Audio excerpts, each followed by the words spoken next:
اس میں ایک بیعت کا بھی ذکر آیا ہے اس سورہ میں۔ اللہ تعالیٰ فرماتا ہے لَقَدْ رَضِيَ اللَّهُ عَنِ الْمُؤْمِنِينَ إِذْ يُبَايِعُونَكَ تَحْتَ الشَّجَرَةِ۔ ہوا کیا تھا، ایک درخت کے نیچے حضور پاک صلی اللہ علیہ وسلم نے سارے صحابہ سے بیعت لیا۔ بیعت اتنا لفظ تو آپ سمجھتے ہیں، اپنے پیر و مرشد کے ہاتھ میں ہاتھ دے کر کے آپ بیعت کرتے ہیں، یہ گناہوں سے توبہ اور عہد کرتے ہیں سیدھے راستے پر چلنے کی۔ وہ بیعت کون سی تھی؟ نبی پاک صلی اللہ تعالیٰ علیہ وسلم نے صحابہ کو جو جمع کیا تھا وہ کس بات پر ہوا؟ یہ تھا کہ حدیبیہ کے مقام پر جب حضور اور صحابہ جمع تھے تو میرے آقا صلی اللہ علیہ وسلم نے حضرت عثمان غنی کو، عثمان ابن عفان رضی اللہ تعالیٰ عنہ، قاصد بنا کر مکہ بھیجا، کیونکہ آپ مکہ والوں میں بڑے ہی عزت دار مانے جاتے، آپ اشراف میں سے تھے، آپ کے ساتھ کوئی برا کرتا نہیں، تو آپ کو بھیجا گیا تھا کہ آپ جائیں مکہ کے احوال دیکھ کر کے آئیں، وہاں وہ لوگ کیا کیا میٹنگیں کر چکے ہیں یا کیا حالات ہیں۔ حضرت عثمان غنی بھی احرام کی حالت میں تھے، حضور کے ساتھ آئے ہیں مدینے سے چل کر مکہ تک، حدیبیہ تک۔ حضور کے حکم پر وہ مکہ اکیلے گئے۔ جب مکہ میں داخل ہوئے تو مکہ والوں نے آپ کو نہیں روکا۔ حضرت عثمان کی اپنی ایک عزت تھی، پورے مکہ میں آپ کا ایک اثر و رسوخ بھی تھا، آپ کو کسی نے کچھ نہیں کیا۔ آپ حالات دیکھنے کے لیے مکہ گئے، حرم شریف کے قریب گئے تو وہاں کے جو بڑے بڑے سردار تھے قریش کے اور جو دشمن تھے، ان سبوں نے کہا عثمان ہم تمہاری بڑی عزت کرتے ہیں پہلے سے بھی، اب تم آئے ہو احرام کی حالت میں تو ہم صرف تمہیں اجازت دیتے ہیں تم اپنا طواف کر لو اور چلے جاؤ، تم کعبے کا طواف کر لو اور چلے جاؤ۔ حضرت عثمان غنی مسجد حرم کے باہر کھڑے رہے، کہا قسم رب ذوالجلال کی موت آئے گی بغیر نبی کے طواف نہیں کروں گا، حضور پاک صلی اللہ تعالیٰ علیہ وسلم کے بغیر میں طواف نہیں کروں۔ وہاں تک احرام کی حالت میں جا کر کے بھی طواف کیے بغیر واپس آئے۔ ابھی ہوا یہ کہ ان کی بحث چل رہی تھی مکہ والوں کے ساتھ، کسی نے یہ افواہ اڑا دی، افواہ اڑائی کہ عثمان ابن عفان کا قتل ہو گیا۔ تو یہاں پر صحابہ کرام میں بھی یہ بات پھیل گئی، کیونکہ قاصد کو، ترجمان کو، ایمبیسیڈر کو مارنا بہت بڑا جرم پہلے بھی تھا آج بھی ہے، قاصد کو نہیں مارا جا سکتا۔ تو حضور پاک صلی اللہ علیہ وسلم کی طرف سے وہ قاصد تھے، اور یہاں صحابہ میں یہ سب افواہ پھیل گئی کہ حضرت عثمان ابن عفان کا قتل ہو گیا، قتل ہو گیا۔ سب جمع ہو گئے، عرض کرنے لگے یا رسول اللہ اب جنگ تو ضروری ہے، قاصد کو انہوں نے مارا ہے۔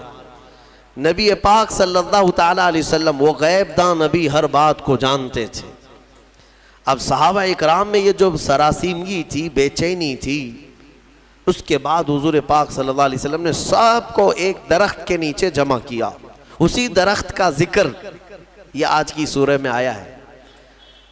وہ حدیبیہ کے مقام پر ایک درخت تھا، اس درخت کے نیچے سارے صحابہ کو جمع کیا اور بیعت لیا۔ بیعت لیا کس بات پر؟ سارے صحابہ سے اس بات پر عہد لیا، کیا تم اس بات پر ایمان رکھتے ہو کہ اللہ کے سوا کوئی معبود نہیں اور محمد صلی اللہ علیہ وسلم اللہ کے آخری رسول ہیں، اور تم اسلام پر ہمیشہ ڈٹے رہو گے، جمے رہو گے، چاہے جو بھی مصیبت آئے؟ ان تمام باتوں پر صحابہ کرام نے وہاں پر حضور کے ہاتھ میں ہاتھ دے کر کے بیعت کیا۔ وہ پوری بیعت کو بیعت رضوان کہتے ہیں۔ بیعت رضوان کیوں؟ رضوان کا مطلب ہوتا ہے رضامندی والی چیز، جس چیز سے راضی ہو جائے اس کو رضوان۔ اب اس بیعت کو بیعت رضوان اس لیے کہتے ہیں کہ قرآن میں اللہ نے اس بیعت کا ذکر فرماتے ہوئے ارشاد فرماتا ہے لَقَدْ رَضِيَ اللَّهُ عَنِ الْمُؤْمِنِينَ إِذْ يُبَايِعُونَكَ تَحْتَ الشَّجَرَةِ، تحقیق کہ اللہ ان مومنوں سے راضی ہو گیا جو درخت کے نیچے آپ کے ہاتھ میں بیعت کر رہے تھے، ان صحابہ سے اللہ راضی ہے۔ تو بیعت رضوان میں جتنے صحابہ تھے ان کی سند آ گئی قرآن میں کہ اللہ ان سے راضی ہے، اللہ ان سب سے راضی، یہ بیعت رضوان کہلاتی۔ اب یہاں پر ایک بات اور بھی بتا دیتا ہوں، حضور پاک صلی اللہ تعالیٰ علیہ وسلم نے سارے صحابہ سے بیعت تو لیا، عثمان غنی نہیں تھے وہاں پر، وہ مکہ میں تھے۔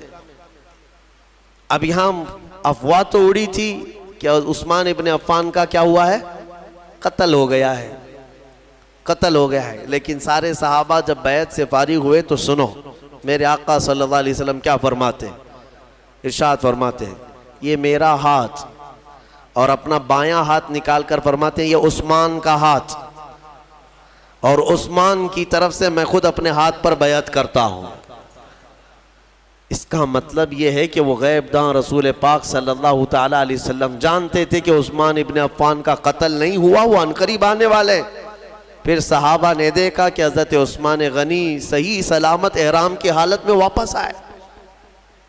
پھر اس کے بعد آنے کے بعد پھر انہوں نے حضرت عثمان غنی نے اپنا ہاتھ پھر حضور کے ہاتھ میں دے کر بیعت کیا۔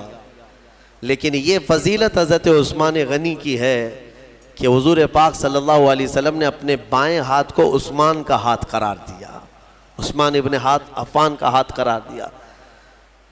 اور حضرت عثمان غنی رضی اللہ تعالیٰ عنہ کے متعلق یہ بات بھی ملتی ہے کہ آپ نے جب رسول کریم صلی اللہ علیہ وسلم کے ہاتھ میں ہاتھ دے کر کے بیعت کیا تو اس کے بعد وہ اپنے ہاتھ کی اتنی حفاظت کرتے تھے کہ پوری زندگی بھر حضرت عثمان غنی نے اس ہاتھ کو کبھی اپنی شرمگاہ کے قریب تک نہیں کیا۔ حالانکہ جائز ہے آدمی کے لیے استنجا، حاجات کے لیے اپنے ہاتھوں کا استعمال کر سکتا ہے نہانے دھونے میں، لیکن حضرت عثمان غنی نے اس ہاتھ کو قریب نہیں کیا، صرف اس لیے کہ یہ ہاتھ میں نے رسول اللہ کے ہاتھ میں دیا ہے۔ یہ ادب صحابہ سے ہی ملے گا تمہیں، یہ ادب جو ہے یہ صحابہ سے ہی ملے گا۔